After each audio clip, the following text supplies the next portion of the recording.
प्रिय विद्यार्थियों, जय श्री कृष्ण। मैं विवेक शर्मा आप सभी का महादेव विद्या मंदिर सीनियर सेकेंडरी स्कूल की तरफ से हार्दिक स्वागत करता हूं। आप सभी ने 10वीं कक्षा अच्छे अंकों से उत्तीर्ण की तथा अब अपने भविष्य में आप आगे बढ़ने के लिए 11th आर्ट्स सब्जेक्ट ले रहे हैं, इसलिए आप सभी का एक बार पुनः से स्वागत है। मैं आप सभी को यह बताना चाहूँगा कि आपने आज तक जो भूगोल विषय है उसको कक्षा 10वीं यानी कि 10th क्लास तक सामाजिक विज्ञान के अंतर्गत पढ़ा था और इससे पूर्व आप कक्षा 8वीं तक उसे पर्यावरण अध्ययन के रूप में पढ़ते थे। अब इसे आप 11th क्लास के अंतर्गत एक पृथक विषय के रूप में अध्ययन करेंगे। मैं आपको बता दूं, जो भूगोल सब्जेक्ट जो है उसे हम अंग्रेजी में जियोग्राफी कहते हैं और भूगोल विषय को विषयों की जननी कहा जाता है, अर्थात मदर ऑफ सब्जेक्ट।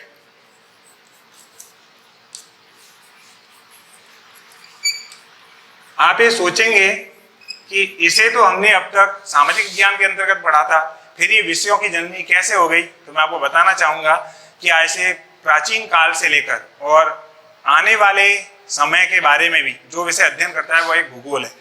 यह विषय जो है वह कार्य कारण सिद्धांत, हम आगे इसके बारे में पढ़ेंगे, कार्य कारण सिद्धांत के संबंध पर निर्भर करता है।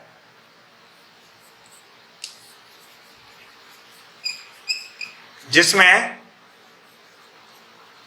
क्या, कहां व कैसे या क्यों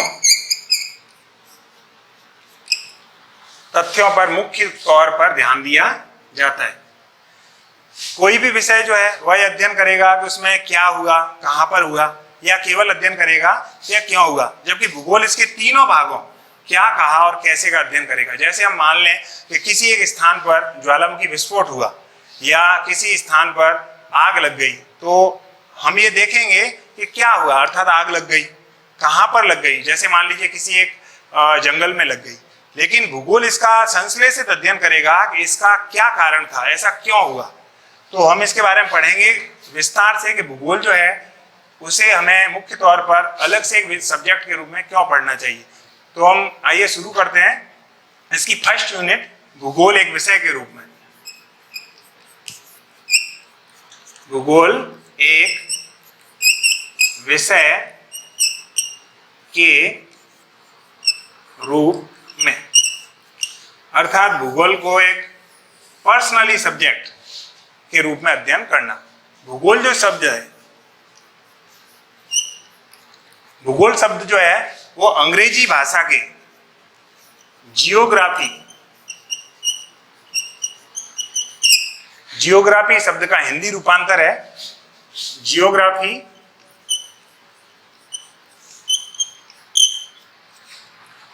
ये हिंदी रूपांतर है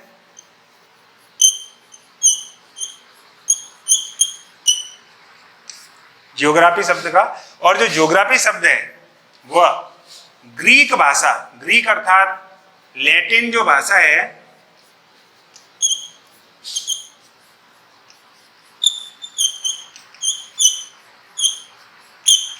के दो शब्दों से मिलकर बना है।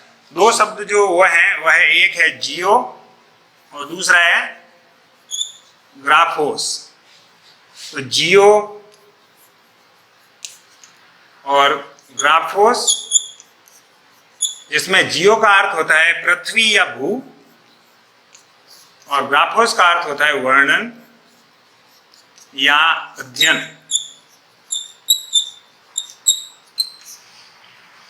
तो सामान्य तौर पर इसका जो शाब्दिक अर्थ होगा वह होगा पृथ्वी का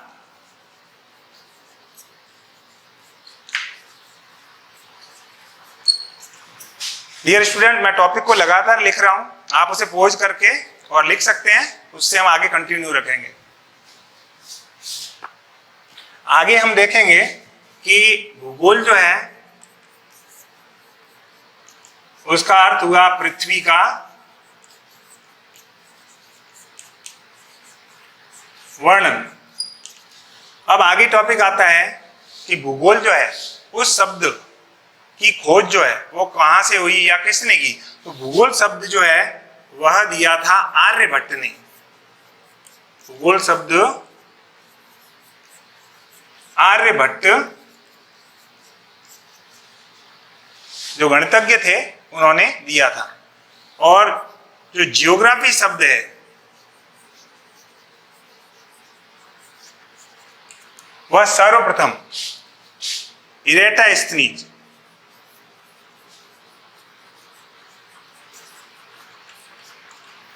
नामक वैज्ञानिक थे, ग्रीक विद्वान।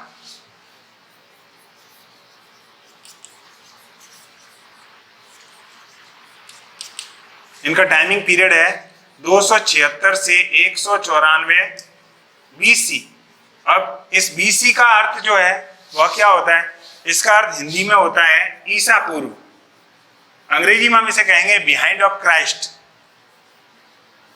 यानी ये ईसा से भी 276 साल पहले पैदा हुए थे और उनसे लगभग 194 साल पहले मर गए। यानी वर्तमान में हम देखें कि यदि अभी वर्तमान में 2020 है, तो अगर इसके अंदर हम 194 जोड़ते हैं तो 2214 साल पहले ये मर चुके थे। और अगर इसके अंदर हम 276 जोड़ते हैं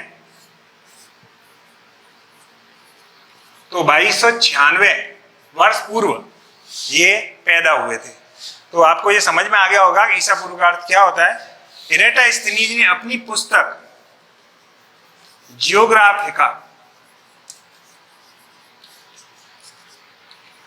में सर्वप्रथम जियोग्राफी अर्थात भूगोल शब्द का प्रयोग किया था। इसके बाद में हम एक महत्वपूर्ण टॉपिक इसका पढ़ेंगे कि भूगोल के पिता, भूगोल के पिता, भूगोल के पिता माना जाता है हिकेटियस को।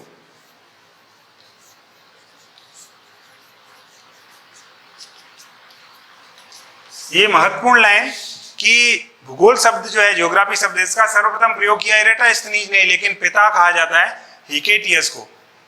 हिकेटियस ने जो अपने विषय की, अपनी पुस्तक के अंतर्गत भूगोल से संबंधित तथ्यों का अध्ययन हमें समझाया, इसलिए हम उनको इसका पिता मानते हैं। यानी उन्होंने प्रकृति, वनस्पति, पेड़ पौधे, नदियां, जलवायु, मानसून आदि के बारे में अपनी पुस्तक में समझाया था। आगे हम इसमें पढ़ेंगे। अब हम पढ़ेंगे भूगोल की परिभाषा।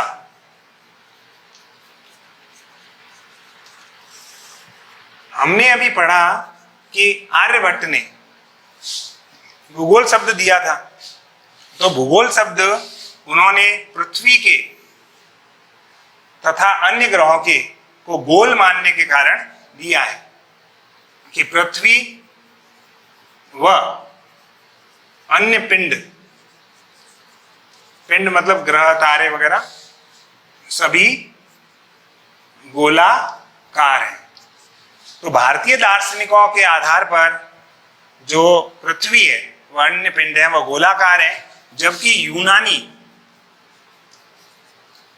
व रोमन दार्शनिकों ने पृथ्वी को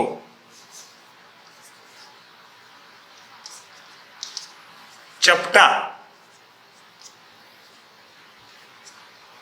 व तस्त्री नुमा माना। इसलिए आर्यभट्ट ने गोल माना, इसीलिए भू प्लस गोल, भू का अर्थ हो गया पृथ्वी और गोल का मतलब जो गोलाकार है, इसलिए इस विषय को भूगोल कहा गया। इसकी परिभाषा होगी भूगोल पृथ्वी तल व मानव के पारस्परिक संबंधों का अध्ययन है। आप इस परिभाषा को आसानी से याद कर सकते हैं। हम पढ़ें, देखिए किसकी परिभाषा पढ़ रहे हैं? भूगोल की। भूगोल जो है वह पृथ्वी तल व मानव यानी हम के पारस्परिक संबंधों यानी दोनों के बीच के संबंधों का अध्ययन है। यानी मनुष्य पृथ्वी पर किस प्रकार से रहता है उनका अध्ययन करते हैं। अब इसमें हम आगे पढ़ेंगे, आगे हम पढ़ेंगे भूगोल के उपागम।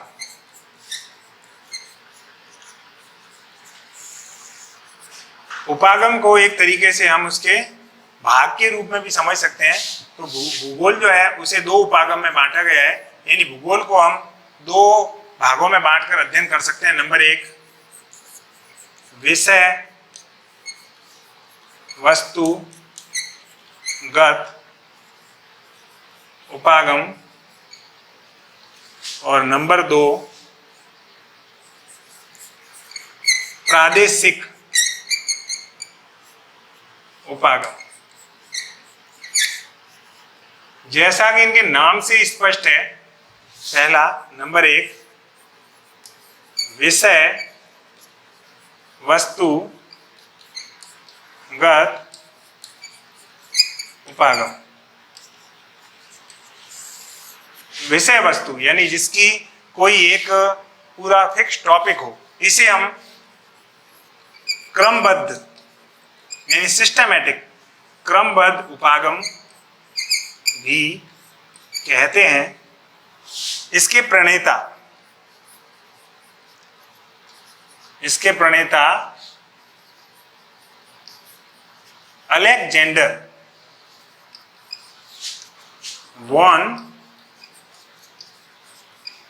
हम्बोल्ट हैं, जिन्होंने इनका टाइमिंग पीरियड 1769 टू 1859 ईस्वी है। इस उपागम में किसी एक विषय का हमें विस्तृत तौर पे अध्ययन करना पड़ता है। जैसे हमसे कहा जाए कि पर्वत, तो हमें पूरी दुनिया के पर्वतों, उनके आकार, किस स्थान पर स्थित है, किस महाद्वीप में स्थित है, उनका विस्तृत अध्ययन करना पड़ेगा। ऐसे ही जैसे नदियां, तो हमें इसमें पूरे विश्व की नदियों का अध्ययन करना पड़ेगा। जैसे वह नदियां जो है वह पर्वतों से निकलती हैं या वे समुद्र के अंदर गिर रही हैं। जैसे भारत में हम पढ़ें तो इनके आधार पर होगा कि अरब सागर में गिरने वाली नदियां, बंगाल की खाड़ी में गिरने वाली नदियां, इसके अलावा हिमालय से निकलने वाली नदियां, वह प्रायद्वीपीय भारत पठार से निकलने वाली नदियां। तो इस आधार पर किसी एक विषय का विस्तृत अध्ययन किया जाता है। किसी एक विषय का विस्तृत अध्ययन किया जाता है। मैं आपको इसे बिल्कुल सरलतम रूप में समझा रहा हूं, जिसे आप इसे आसानी से समझ सकते हैं। इसका हम उदाहरण देखें, जैसे नदी या अपवाह तंत्र का हम अध्ययन करते हैं, तो हमें पूरे वैश्विक स्तर पर इनका अध्ययन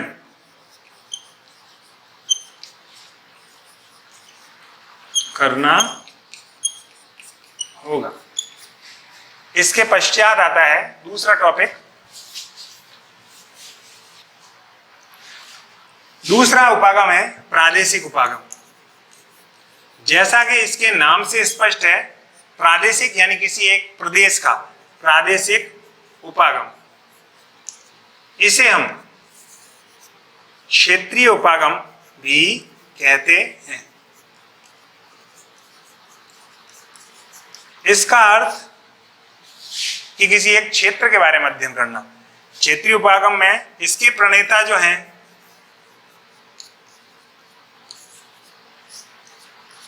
कार्ल रिटर हैं।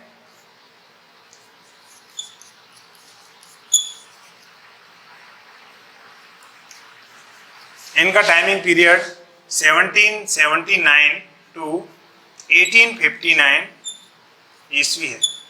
ये आप आसानी से याद कर सकते हैं। जो अलेक्जेंडर वॉन हम्बोल्ट का जो टाइमिंग पीरियड था वो 1769 टू 1859 था, यानी कार्ल रिटर इनसे 10 साल बाद पैदा हुए थे, जबकि वे दोनों मरे ही एक ही साल में थे। तो इसे आप आसानी से याद कर सकते हैं। अब क्षेत्रीय उपागम के अंतर्गत हमें विषय वस्तुगत उपागम के जस्ट विपरीत किसी एक क्षेत्र विशेष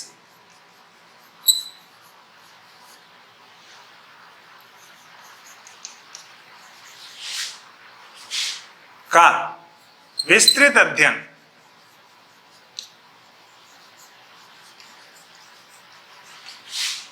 करना